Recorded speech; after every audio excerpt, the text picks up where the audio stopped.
તો નમસ્કાર મિત્રો, સ્વાગત કરું તમારા બધાનું ફરીથી એક નવા વિડીયોની અંદર। આજના વિડીયોમાં હું તમને એક વોટ્સઅપનું મસ્ત ફીચર બતાવીશ જે હમણાં જ આવ્યું છે અને તમે તેને ટ્રાય નહીં કર્યું હોય, કારણ કે મિત્રો એ ફીચર વિશે ઘણા બધા લોકોને ખબર જ નથી। પણ મિત્રો એક રીતે એ ફીચર બહુ જ કામનું છે।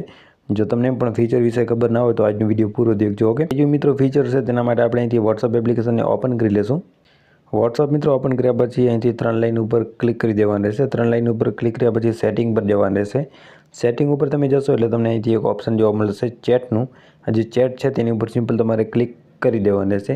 ચેટ ઉપર ક્લિક કર્યા પછી મિત્રો અહીંથી તમને એક બીજા નંબરનું ઓપ્શન જોવા મળી જશે ડિફોલ્ટ ચેટ થીમ। તેની ઉપર તમે ક્લિક કરશો એટલે જોઈ શકો છો અહીંથી તમને અલગ અલગ પ્રકારના ઘણા બધા થીમ મળી જશે, જે મિત્રો હમણાં જ એડ થયા છે। હમણાં જ એક નવું અપડેટ આવેલ છે।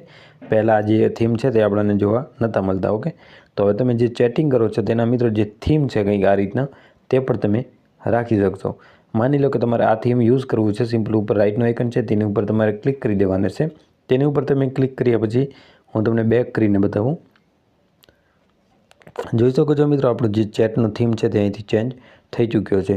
તો આ રીતે તમે મિત્રો તમારા જે વોટ્સઅપની ચેટ સ્ક્રીન છે તેનું થીમ ચેન્જ કરી શકો છો। તમને અંદર ઘણા બધા અલગ અલગ થીમ આપેલા છે, ઓકે। તો મિત્રો કેટલા લોકોને આ ફીચર વિશે ખબર હતી તે કમેન્ટની અંદર જરૂરથી જણાવજો। વિડીયો પસંદ આવ્યો તો વિડીયોને એક લાઇક કરી દેજો।